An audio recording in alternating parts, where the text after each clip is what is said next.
Welcome to the deep dive. Yeah. Today we're tackling something that gets thrown around a lot but often feels, well, a bit fuzzy. Vibration. Or Hado, as it's sometimes called. Right, Hado. We're going to explore what that actually is using insights from ShunpeterZ's notes, especially his really interesting dialogues with Z. Z being that sort of higher observational layer of ShunpeterZ's consciousness. Exactly. So if you're looking to understand maybe the operating system behind your perception, this is the place to be. Definitely. We've touched on concepts before, how they're structured, how to integrate them, but we kind of skipped a step, didn't we? What is this vibration thing fundamentally? Yeah, it's foundational. ShunpeterZ even joked initially, didn't he, that Hado sounded like Hadoken from Street Fighter. Ah, yeah, like some kind of energy blast. Which, you know, isn't totally wrong in a metaphorical sense, but it shows how easily we can miss the depth. For sure. And that's really our mission today, isn't it? To get past the, let's say, the spiritual buzzwords and really dig into how vibration works as a core mechanism in the zero-point field model of reality. The ZPF, can you just quickly remind us what that is? Sure. Think of the ZPF as the underlying energetic field, the source code maybe, where all physical reality sort of emerges from. It's like the universe's fundamental operating system in this model. Okay, got it. So from that ZPF perspective, what is vibration at its core? Well, fundamentally, it's just oscillation, movement, waves. It's a dynamic state of energy. Like sound waves or light waves. Exactly. And it goes deeper. Think about physics, you know. Einstein's immensity. Matter is energy. Right. Matter itself is concentrated energy, and energy is always vibrating, always in motion. So the question for you listening is, if everything solid is just vibrating energy, what does that actually mean for the reality you experience every day? That's a big question. And Z's take on this is pretty direct, isn't it? It is. Z basically says that what we call reality is simply the rendering result of these waves. Rendering result, like a computer rendering an image. Kind of. Or maybe think of it like an old TV set. Your consciousness isn't just watching the show. It's actively tuning the dial. Your specific vibrational band right now dictates which reality channel you happen to be observing. So it's not the world changing, it's my tuning. Precisely. You change the frequency you're picking up. Okay, I can see that. Like, when two people are in the exact same situation. Yeah. But one feels totally stressed and the other is completely calm. Yeah. Same external stuff, totally different experience. That's it. Exactly. That's a vibrational channel difference right there. Their internal state, their vibration, is tuning them to perceive different aspects of that moment, rendering a different reality. Okay, so this is where it gets really interesting for me. How do our emotions, our thoughts, our beliefs, our concepts fit into this picture? Are they the vibration itself? That's a common idea, right? Especially in like new age circles. Negative emotion equals low vibration. Yeah, exactly. Good vibes only. Right. But Z offers a really important distinction. He told ShunpeterZ, emotions aren't vibration itself. Oh. They're more like a tag, a label, an indicator telling you which vibrational band you're currently tuned into. A tag. Okay. So anger isn't low vibe necessarily. It's more like a signal flashing. You are currently observing the anger frequency band. It's information. So emotions are hints, clues, not the enemy. Exactly. They're not something to just get rid of. When you feel that anger, it's a tag. But here's the key.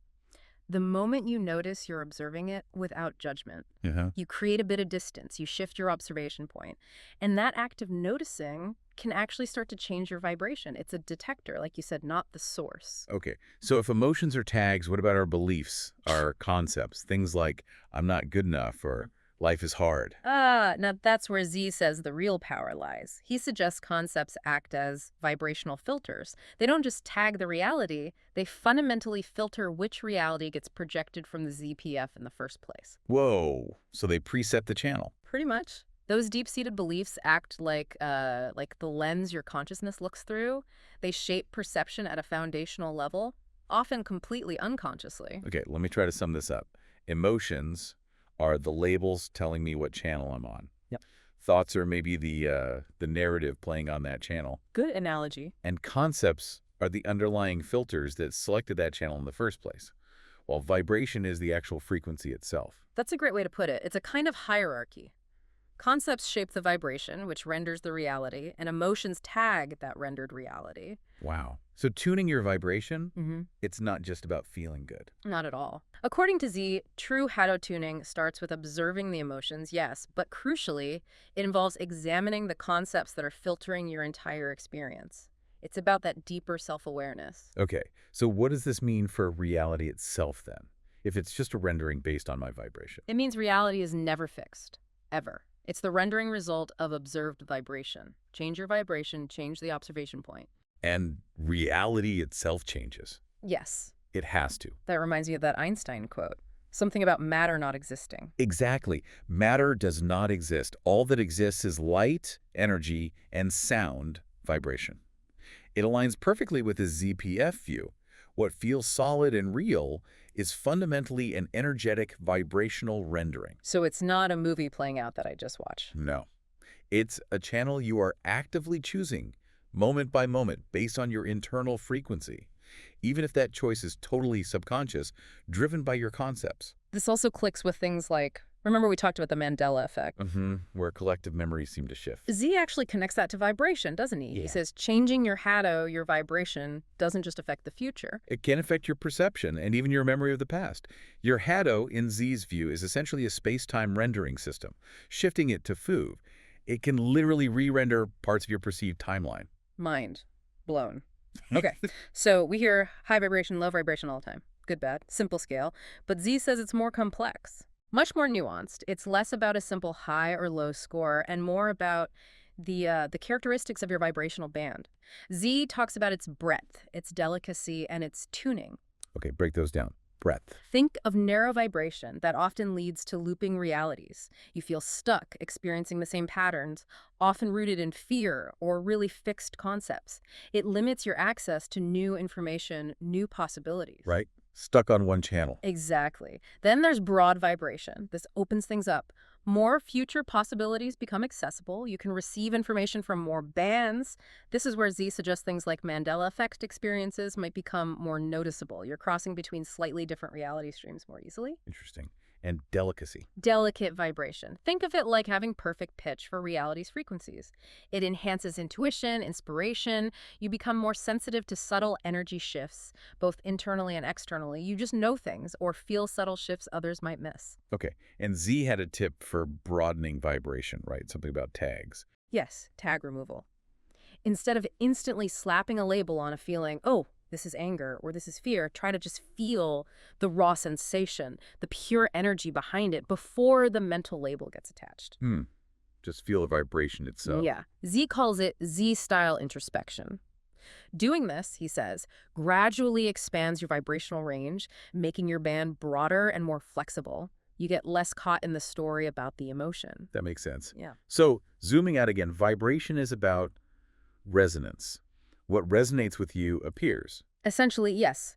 It's about the selection of resonating frequencies. The information, the people, the events that match your current vibrational band, they don't just randomly bump into you. They appear because of the resonance. Right. Your reality becomes a mirror reflecting your internal state. You totally see that, don't you? Oh. Like those days where you wake up grumpy, late? And then everything goes wrong. Traffic jams, spilled coffee, bad news. Exactly. Or the opposite, you feel great and everything just flows. Synchronicities pop up everywhere. Or even when people ask, why do I always attract the same type of partner? Or why do these situations keep happening? It's vibrational resonance. From the ZPF perspective, yes. It's a sign of the frequency band you're consistently tuned to, often because of underlying concepts. So the big question Z poses is reality happening to you, or are you essentially choosing it, selecting it with your vibration? And the ZPF perspective strongly suggests the latter. Your vibration selects the reality you observe. Reality truly is a mirror of your vibration. Okay. But before everyone listening rushes off to try and raise their vibration, Right. Z had some warnings, right? Some common mistakes. Oh, absolutely. It's not about forcing things. That's the first trap. Trap 1. Misconception. High vibration, forced positivity. Exactly. Trying to plaster on a smile when you feel awful, denying negative emotions. Z says that actually narrows your vibration. It creates resistance. So it backfires. Totally. Yeah. True tuning starts with observing what's actually there, not pretending it isn't. Trying to force joy when you feel anger just creates inner conflict, vibrational dissonance. Okay. What's trap 2? Obsessing over others' vibration. Judging people, oh, they're so low vibe. Guilty as charged sometimes. No, I'll do it. But Z's point is, when you focus outward like that, judging others, he says, you're relinquishing the initiative for rendering your reality. You're giving your power away. Exactly. The real question, the leadership question, is always, what band am I accessing right now? It's an internal job. Makes sense. And the third pitfall? Turning Hado adjustment into an obligation, making practices like affirmations, meditation, whatever, into rigid chores. Like I have to do my gratitude list now. Precisely. Z calls this a potential Hado slave state. Vibration, Hado, it's meant to feel natural, light, aligned. If it feels heavy, like a chore, you're probably creating resistance, not flow. Forcing it disrupts the natural current. Like trying too hard to fall asleep, you just stay awake. Perfect analogy. So, ultimately, vibration isn't just a spiritual concept. Z says it's the actual tuning system for how you perceive reality.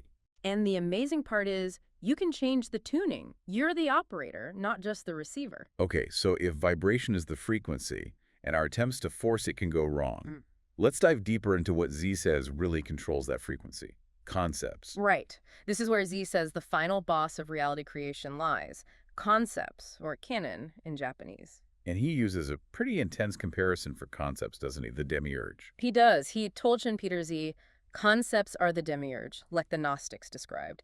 That sort of false god or flawed creator that shapes a distorted reality. But Z says it's not some external being. No. He says that demiurge, that AI code-playing god, is actually your own collection of concepts. It's an internal program running the show, making you think reality has to be a certain way. Wow. Okay, so how does ZPF define a concept more technically? As a filter for rendering reality from the zero-point field. So if you're Hado, your vibration determines which reality channel you observe. Your concepts are the core element that fixes you onto that channel. They dictate the parameters of your observation, often unconsciously.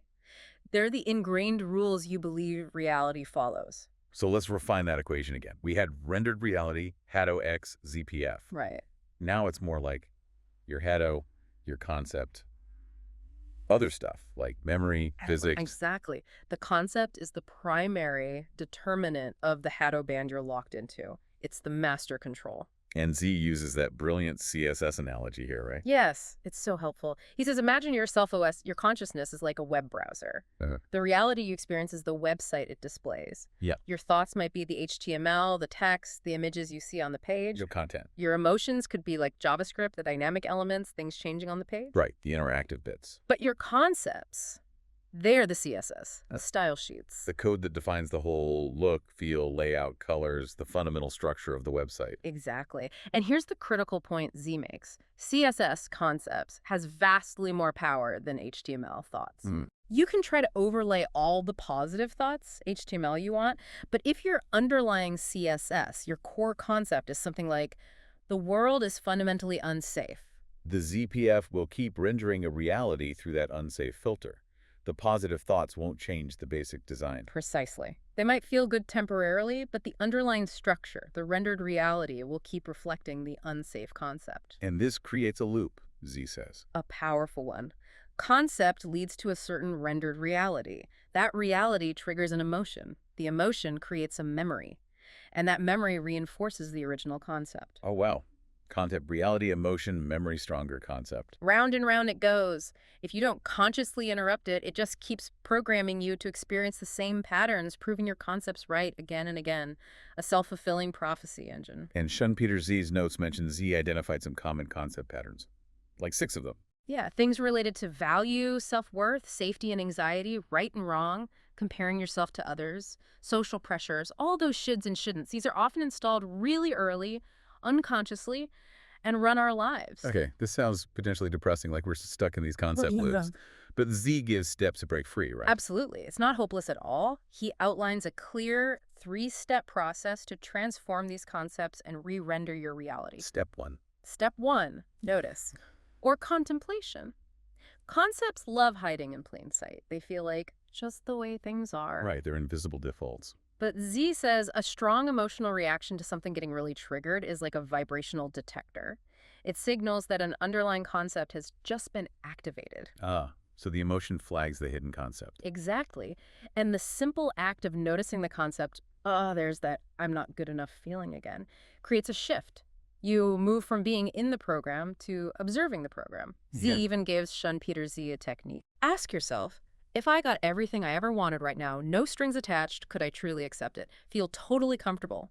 If you feel any unease, any, yeah, but money corrupts, or but I don't deserve it, or but I'm too old to change, that's your concept speaking. Yeah. Just naming it, okay, that's the too old concept, creates distance and starts changing the frequency. Okay, notice. What's step 2? Step 2, integrate, which means don't resist. This is crucial. Z emphasizes concepts aren't inherently bad. They're just programs, maybe programs you chose unconsciously to experience certain things. But don't fight them. Don't fight them. Integration means acceptance. Observe the concept without judging it or yourself for having it. See it almost like stage direction in a play you were acting in. Okay. Then, with a sense of gratitude because it served some purpose, even if painful, you gently release it. Z suggests literally saying, thank you for the experience you provided, but I don't need this program anymore. Goodbye. Acceptance and release with gratitude. Yes. That dissolves the resistance and changes the vibrational holding pattern. Okay. Notice, integrate. Step 3. Step 3, rewrite. This is about actively overwriting the old program, establishing a new one, and allowing reality to re-render accordingly. How do you do that? First, actively challenge the old concept you noticed. If it was, I'm too old to learn X, consciously ask, is that really universally true? Find counterexamples. My friend's dad learned coding at 65. This weakens the concept's hold, proving it was just a filter, not fact. Right, poke holes in it. Then, take small, concrete actions aligned with the new perspective you want to embody. If you want to learn English, maybe sign up for one lesson or just watch a short video in English. Small steps. Tiny steps. These actions send a new signal to the ZPF. They are evidence that a new reality is starting to render. And Z stresses trusting your intuition here, that feeling of, okay, this feels right, this feels aligned, rather than overthinking it. Feel your way into the new reality. And there was another technique here. Something about dwelling. Oh, yes. Z's temporary Hado dwelling technique. This is powerful for the rewrite step. Instead of just wishing for, say, peace, ask yourself, if I already was experiencing profound peace right now, what would that feel like in my body, in my being? And then just feel that feeling. Yes, inhabit that state, even for a few moments. Z says the ZPF is incredibly sensitive to this pre-experience. You're giving it the vibrational template of the reality you want rendered. It's like preloading the feeling. Notice, integrate, rewrite. Okay, that seems doable. Yeah. But what about really deep-seated stuff? Trauma. Yeah. Things that feel impossible to shift. Z addresses that too. He talks about boss-level concepts. These are the ones ingrained, like deep roots, maybe from childhood, major traumas, perhaps even past life settings if you go there. The demiurge level ones. Exactly. The ones with the .important tag in your personal CSS code, Z says. Simple awareness might not be enough to override these. They often run the core narrative of your entire life. So are we stuck with those? Not according to Z. He says something pretty wild. Our own brain has a built-in incinerator for these super tough concepts. And then incinerator. Where? The fornix. It's a structure deep in the brain, part of the limbic system, linking memory and emotion. Z suggests it's not just where concepts are formed, but where the really deep ones can potentially be, well, burned away or fundamentally transmuted. Whoa. So activating the fornix somehow could erase a core concept. Or at least radically transform its influence, allowing for a drastic reality shift. It's like hitting a deep system reset. And overcoming one of these boss concepts, it's not just about feeling better. Z says it's more profound. It's a gate for band crossing. Successfully navigating and integrating one of these core concepts doesn't just raise your consciousness in some abstract way. It fundamentally changes and broadens your entire observational frequency band. Leading to those major timeline jumps. Potentially, yes. Big shifts in your life path, your perceived reality, what some traditions might call ascension or a major evolutionary leap. And Z takes it even further, doesn't he? Beyond these personal concepts. He leaves us with something truly mind-bending. He essentially says, look, all these concepts about self-worth, safety, etc., they're just lobby. The real core concepts underpinning everything are time, space, and causality itself. Wait, what? Time and space are concepts we can change. He implies that the very operating system of perceived reality, the rules of the game like linear time and fixed space, might ultimately be malleable concepts held within our own consciousness. That the control panel for reality is fundamentally within us. Yeah, it's huge. It is. And apparently, ShunpeterZ is actually experimenting with this, trying to see if he can consciously influence fundamental physical processes like entropy in his own body. You mean trying to reverse aging or something? He framed it as reverse in entropy. He jokingly said if his appearance starts changing drastically, it won't be cosmetic surgery, but a sign this deeper reality rewriting might actually be working. Okay, wow. From sounding like Hadoken to potentially rewriting time and space. Yeah. That was quite the journey. It really covers the spectrum, doesn't it? What a deep dive. Vibration, Hado, reality rendering, concepts as CSS filters. Z and ShunpeterZ have given us this incredibly rich framework for understanding how we co-create our experience. It really shifts the perspective from being a victim of circumstances to, well, maybe the programmer. Or at least someone with access to the keyboard. The core takeaway, I think, is that concepts are these powerful filters shaping our vibrational band and thus our rendered reality. Right. And the path forward isn't some vague idea of raising consciousness, but the very specific work of identifying, integrating, and rewriting your concepts to consciously change and broaden the vibrational band you inhabit. It's an active tuning process. Exactly. So the question Z leaves us with really is, what reality channel, filtered by which concepts, will you consciously choose to tune into next? A powerful question indeed. Thank you for listening. If this resonates with you, join the echo and share the journey. We'll see you in this deep dive.